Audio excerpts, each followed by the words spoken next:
don't go straight into saying, hey, I want to eat a cream pie off your pussy and it's not going to be mine.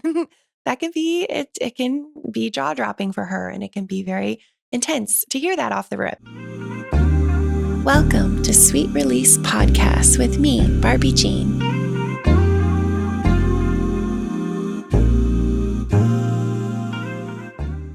Hi, sweets. Welcome back. I'm Barbie Jean, your host. And today on Sweet Release, I am doing a confessions episode. I'm looking forward to today. It has been a little while since we've done one of these. You all are always so vulnerable with me. You're always so honest and open. And I really just am so grateful for that. I'm so grateful to be here. And so I'm excited to share some of your juicy secrets and obviously educate you and empower you and just chat about them today. So let's dive in. So the first confession I have: when I was a teenager, me and some friends did a Chinese fire drill in our underwear at a stoplight. I was last, so not only did I get locked out in my tidy whities, but the car behind us had a group of girls in it that were cheering at me and honking their horn. Okay, so this is amazing because I do feel like there's so much innocence and spontaneity that we do in these teenage friendships in younger years, and I love that. Those vulnerable moments truly bond us when we're kids, and I really love that about childhood and growing up and trying new things and exploring and having fun.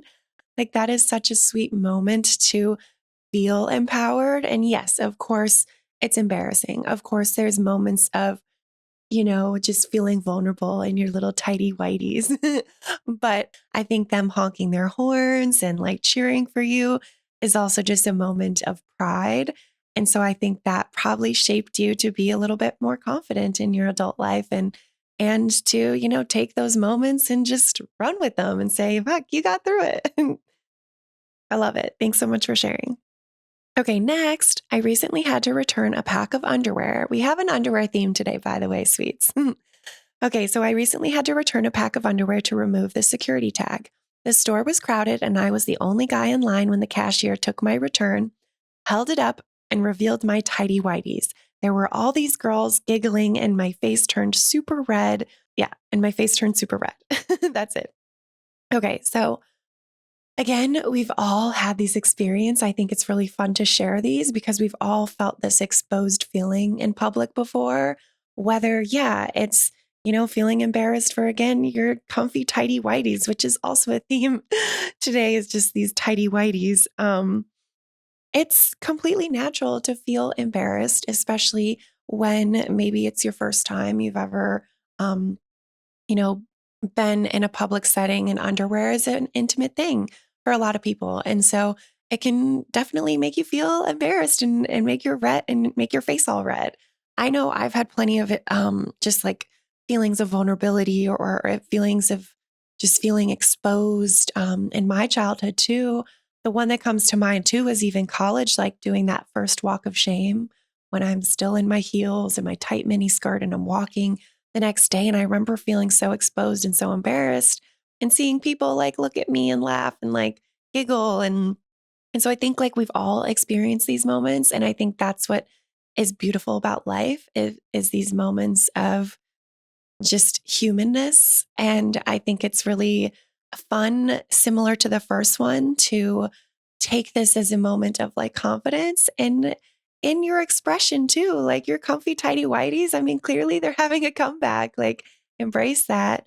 Embrace, you being vulnerable too. It's fun to look back at these and make these moments of possible embarrassment and shame into these moments of empowerment and pride and be like, yo, you know what? No, like I owned my pack of tidy whities. Like, that redness on my face was just me experiencing this human experience. And that is totally natural and totally fine. So I love it. Thank you so much for sharing. Okay, next, I'm a straight man that likes to wear gay clothing. I've recently gotten into crop tops, but now I'm experimenting with women's jeans to make my butt look bigger and tighter. I've worn tidy whities since I was young. Again, the tidy whities, I love it. But now I'm getting into brands like Aussie Bum. The truth is, they're just comfy. Yes, the truth is they are just comfy. And I know I've talked about that in the last couple. They are comfy. It's nice to feel held when you're wearing your underwear. It's nice to feel the tightness and the comfort of that on your skin. I think that sensation is just very appealing. That's why I love wearing thongs. Like I think there's certain types of underwear that feel the best on your private parts, and I love that.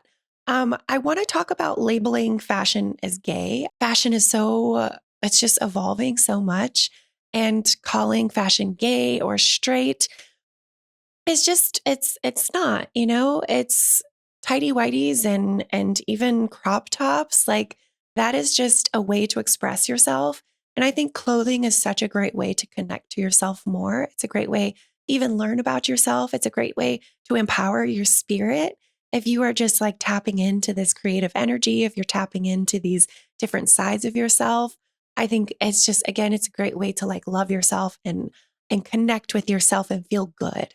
And I want you to feel good in what you're wearing. I want you to feel good on the daily. Like, I want you to feel powerful in your own skin. And if wearing crop tops makes you feel good, by the way, I love men that wear crop tops, then do it. Like that is just, again, it's a way to express yourself. It's a way to feel good, whether it's like having more skin exposed or wearing certain underwear that makes you feel just like I said, like a little tight, a little constricted. I like even lace garments. Like I like things with buttons. I like accessorizing. Like I like things that make me look pretty, but I also like sensationally the way they feel. And I think that's what you're getting at here is like even these Aussie bum, like these brands that are they're soft, they're little, they're like dainty and I think that is just again a way for you to really feel good and connect to yourself and express yourself in a way that someone is also going to see your expression and that is really sexy. It's really hot when people have a unique fashion sense. And I think women really appreciate that. And men are starting to appreciate that even more. And I think, again, like fashion is evolving, it's becoming not just a women's thing, but a men's thing too. And I think that it's just always changing. And when you are spicing up your expression every day, that is just going to make you learn more about yourself and feel more confident and be willing to explore. And as we know, I really like that. I really want you to be exploring. That just makes life so full and rich. And so, yeah, please continue wearing the Aussie bums and the tidy whities and the crop tops and the women's jeans. Yes, I support all of it. Thank you so much for sharing. Okay, my first time having sex ended prematurely by her mom. I was 17 and in bed with a girl when her mom opened the door to see her half-naked daughter on top of me. Her daughter quickly hid behind the sheets, leaving me frozen in my tidy whities with my boner poking out for her mom to see. FML. Okay, again, this kind of innocent younger confession. I love these. I really do. I think, again, these are these human experiences that make life so fun and exciting and playful. And yes, embarrassing. Like, who wants to be walked in on by their mom or their girl's mom? Like, that is just, like, these are moments, again, to look back on and laugh. That's for damn sure. Like, we've all had experiences where a parent has walked in on us or something that's made us feel like, ooh, oops, But I also think it's a time to look back and think like how differently we navigated sex and boundaries or lack thereof, really, in our younger years. And I think that's what's so awesome about where I'm at now and why I launched one of the many reasons why I launched this podcast was to educate on boundaries, to educate on communicating and how to navigate that as you explore, as you try different styles of relationships. And so, looking back on this moment of your first time having sex ending prematurely, like I will say that you are definitely not the only one. But it's also like, how did I navigate sex differently that back then in my first time ever? Did we talk about that embarrassing moment afterwards? Did the mom like talk to her daughter about that? Like I think about like how I would navigate that to my future kids. And I hope that all of you, like when you experience these moments of embarrassment with your kids, or if you're on the other side going through an embarrassing, exposing moment, that you talk about it, that you share, like, maybe how, you are sorry that that happened to the mother, or if you're on the parenting side that talk to your kid and say, hey, like, what was that experience like for you? Did it feel good? Like, was that your first time? Like, it's a moment to reflect. It's a moment to communicate with our loved ones. And it's a moment to feel more accepted, because in these moments of shame and embarrassment, sometimes it brings us deeper and deeper into this, like, something's wrong with me, or, oh my God, I fucked up, or it just makes you look bad or look down on yourself and have these moments of like negative self talk. It definitely can put you in this spiral.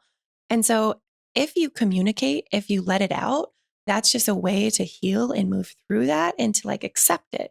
Accept the reality that it was an embarrassing moment, that you felt vulnerable and naked, and that you didn't want that to be your first time. But the truth is it was, and that's okay. And so I just think that these moments are fun to like reflect and think of how we can like communicate, how we can learn, how we can grow and be better, or be more confident, or yeah, be more empowered and less embarrassed in the future if that's happens again. Because it's natural. It's totally natural that those things happen. But I'm loving these stories. Thank you so much for sharing. Okay. Next one. Hi, Barbie Jean.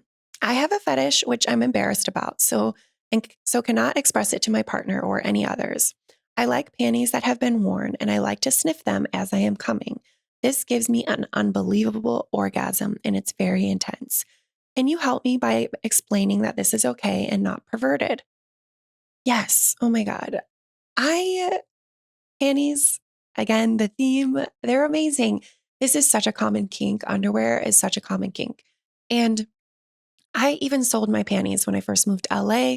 And this guy that I sold them to had the same fetish that you're talking about.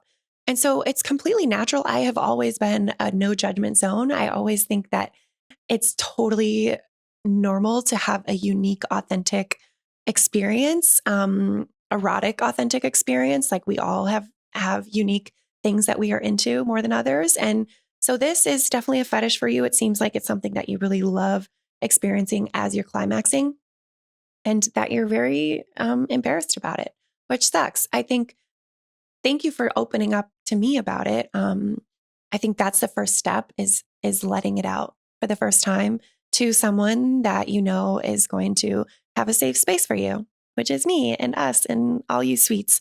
So thank you for sharing. I think, again, like, scent is a very primal trigger of arousal. It's science, like that is literally backed by science. And so you are definitely not perverted. It is like there's no perversion there. It's pleasure. It makes sense. Like, it makes sense why that turns you on.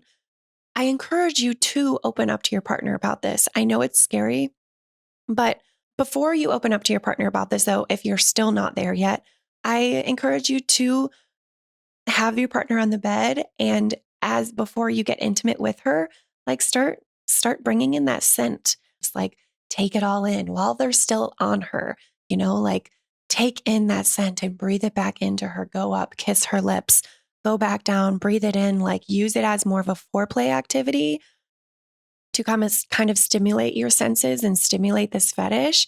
And as you're taking off her panties, again, like, bring them up to your face. Or if you're not comfortable like doing that in front of her, then still just like, as you're taking off, then be like just sniffing in as you're doing it, and getting your nose in the scent, and the sniffing and the smelling involved can really help the experience feel more powerful for you, even if you're not actually sniffing them while you're climaxing. And that's just a good way to segue into the conversation too. So then you can, give it some time, maybe do that a few times, see how she reacts, because the more primal your energy is, like, she's going to be picking up on that too. And I think she might feel more comfortable being more vulnerable and raw and real with you too.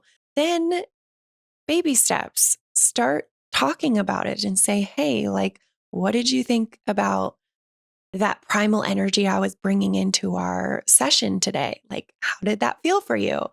I was feeling, really raw and vulnerable, and I really loved it. Do you want to try that again this week? Or nibbling her neck and like inhaling her scent, just like using your scent as a segue into this kink conversation is a great way to do it, because when you start in these like more baby steps and more like making it more digestible, it's easier to then say like, okay, you know what? I actually think like this might be a thing for me, and I would really love to explore it more. And just take your time with it. And I really think there's so much fear in opening up about these vulnerable parts of us, and that is completely normal. But the more we do it, the more we realize that like people really are so accepting and they love us for who we are. And so I just encourage you to just open up little by little and try sniffing her as you're taking off those panties first. Okay, I can't shake the thought of sharing a cock with a woman. My partner and I had many MFMs, but she wasn't really open to the idea of sharing a cock. She had a cum fetish though, and we would passionately kiss every once in a while after she would get the other guy off. So I guess that's where it all started for me. Awesome. Thank you so much for sharing. Yum. Yeah, sharing a cock with a man to me was one of my favorite experiences in my exploration journey. Back when I was going to parties all the time, it was sexy and vulnerable. And I love that you have already been sharing these open experiences with your wife and or with your partner. And I think that's really awesome of you too, to allow her to feel comfortable in her cum fetish and to want to have all these other men's come, and for you to feel confident enough in like making out with her and sharing that come after some of these experiences. Like, oh, that's so sexy. I think it's also it's a natural progression in my mind that now you're like, oh, like we've already had these moments with these other guys and I've already tasted it in her mouth. Like, why wouldn't I explore even deeper? Why wouldn't I dive even deeper and want to taste the cock itself? So I think that natural progression feels like, why wouldn't you want to give that a try? That feels completely normal and sexy in my mind. I can understand why it's scary for you to express that to her. But honestly, if she's confident and open enough to share with you that she has this cum fetish and that she wants to explore with other men, then I think she's already given you that safe space for you to open up about what you want to explore and try more of. Sometimes it feels like we're the only kinky person in the relationship, but it sounds like for you, like you are with a kinky person. And so just again, baby steps, like I said in the previous confession, take your time with it. Say, like, oh my God, I had this super sexy dream last night where we were sharing a cock, or, oh wow, I've been having these kind of daydreams or day desires, or I feel like I'm starting to think more and more about this. How do you feel about that? Or, I was listening to this podcast the other day and they were talking about sharing a cock, or this couple was talking about doing it and how amazing it was. Like, just kind of make up, it's not really making it up. It's truly your desire and your fantasy, but it's just starting the conversation in an easy way and allowing her to like think about it for a little bit. And then, give it some space, do baby steps, readdress it later, ask her again how it makes her feel, or, let her marinate on it. Like, say, do you mind just like thinking about this for a while? I know maybe it's a lot, but I'd love to like kind of take it a little deeper next time if you're comfortable with that. And just again, these baby steps in these conversations will come more naturally with time. But I think like she's already given you that safe space. You've already been exploring. Like, I think it's totally natural for you to want to like go deeper and go even more. And it's so sexy. I think you need to embrace it. I love that you can't shake it. It's a part of your desires and your fantasies right now. And I think you need to let it happen. And I think she's gonna be very I don't know. I think she's gonna be supporting of you. I think you said she wasn't really open to the idea of it initially, but I think like as we as our relationships age and as time goes on, I think sometimes it just takes a little bit more time for our partners to open up to these more vulnerable experiences. So I would just, again, give it time, take baby steps in this conversation, and just continue asking her how it feels for her to explore this like in a little bit of a different way next time. And yeah, just roll with it. I think she's going to be more accepting. I think you'll be surprised. And thank you so much for sharing. So good. Okay, last one. I really want to lick my wife's pussy with a cream pie by another man. So again, this is yum. So this is again, you're curious and experiencing some of that creamy, delicious cum. But you want to lick it from your wife, which is so sexy. Like I just think these raw, vulnerable, real sharing like experiences are so playful and so fun, and they're so empowering. Like they make you feel so sexy. They make you feel like closer to your partner. And it's just a time for us to like explore and play. And I think that is a big part of life is the playfulness of it, is the exploration part, like growing, learning, and trying new things. And so this is just such a great one to end on because I feel like, yes, of course you want that. Like, yum, like that's fun. And so maybe even, going back to the previous one, how they've kind of experienced these MFMs, like maybe for you, if this is something that you're dreaming of and this is something that you really want, like maybe you start the conversation with, like, hey, how would you feel, wife, if we experienced an MFM? Or MMF, whatever, like the way you say it. I always thought of it like the letters as like the order in which the bodies are. So an MFM would definitely be like the men aren't touching each other. But an MMF is like, okay, these guys are comfortable. Like maybe they're getting a little juicy together, but I don't know if that's actually how it is. I think however you say it is whatever you want, but that's always how I have thought about it. So maybe you could just share with your wife that you're curious about exploring with another guy and see how that makes her feel. Don't go straight into saying, hey, I want to eat a cream pie off your pussy and it's not going to be mine. That can be, it can be jaw dropping for her and it can be very intense to hear that off the rip. And so I just think that, these baby steps and these taking things slow is really great, especially when you're in a long-term relationship, like you have a wife.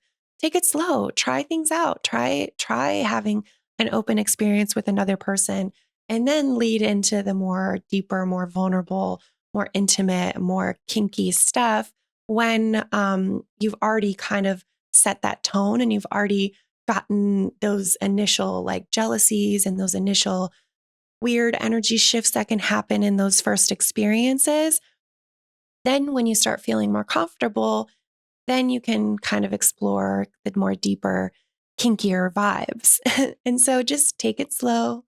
And thank you so much for sharing. I really appreciated reading all of these. I really appreciate the just the honesty and the vulnerability and the depth that all of these went. And I think all of them kind of too have similar themes where it's like, okay, we have these things that make us feel embarrassed or these moments of embarrassment or humility, and they're leading us to feel some type of way, a lot of shame, a lot of discomfort.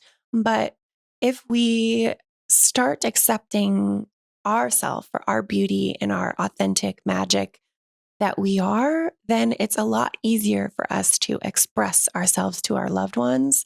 And so I encourage you in the morning or, before you start your work on your computer or whatever it is that you do, maybe your morning walk with your dog, like start saying some of these affirmations to yourself. Say like, I believe I'm a divine, beautiful sexual god or goddess. Like I love the fact that love the senses and sniffing in the bedroom, or I love the fact that I feel confident and comfortable in this type of underwear. Like kind of affirming to yourself and your mind these things that you feel more insecure about is a great way to reframe your mindset and to start feeling more confident in the bedroom.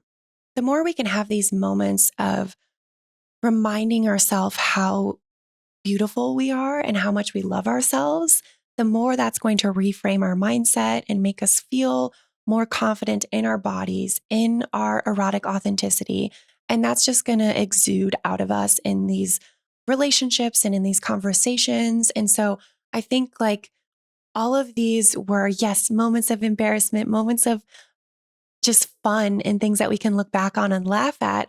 But some of these more current ones are like, oh, wow, like you are tapping into the raw, real parts of yourself. And you're being so vulnerable with me. And I want you to be so vulnerable and honest with yourself and have these moments before you start your day where you're like, wow, I love that. I love that. Or wow, like that makes me so beautiful and unique. And I am going to embrace this more and more. And just like reframing your mindset is going to really make you lead with more vulnerability and honesty moving forward. And I want that for you. Just remind yourself how beautiful and magic you are and embrace all of these beautiful, kinky parts of yourself and just take your time with these conversations. Be sweet, be intentional, be compassionate when you're having these conversations because it is scary, but it's also going to just make you feel really good about yourself. And it's just going to be a weight lifting off of you too. The more you open up, the more you let people you love in, and it's just going to feel so good. Okay, before I let you go, I'm going to let you know that last time I had that sweet release, which was yesterday. So my my partner's mom was visiting and we were all having like nap time in different areas of our place. She was napping outside, he was napping in the living room area, and I was napping here, but I secretly rubbed one out because it had been several days and I needed to have a little sneaky one. Finger love, which has been a while for me. So it was nice to get that one in and have a little release before I had a busy night of work. But anyways, I thank you so much for being here. I appreciate your support. I appreciate you allowing me to be vulnerable with you. And I just am so grateful for your vulnerability and your honesty and your openness all the time. It feels so good. If you want to confess, please click the link below, put in your confessions there. And don't forget, I do have a new Fansly page, a new exclusive content page. And that is also linked below where you can see more of me and my creative expressions and my kinky and sexy expressions in my writing and anything I'm just feel good about and feel sexy in and want to share with you. And so that's a great place for you to connect more with me. If you don't know about that, please check it out. And I will be back next week with a guest. I appreciate your love. Be sweet out there and welcome the sweet releases. Much love. Talk soon. Bye. Mwah.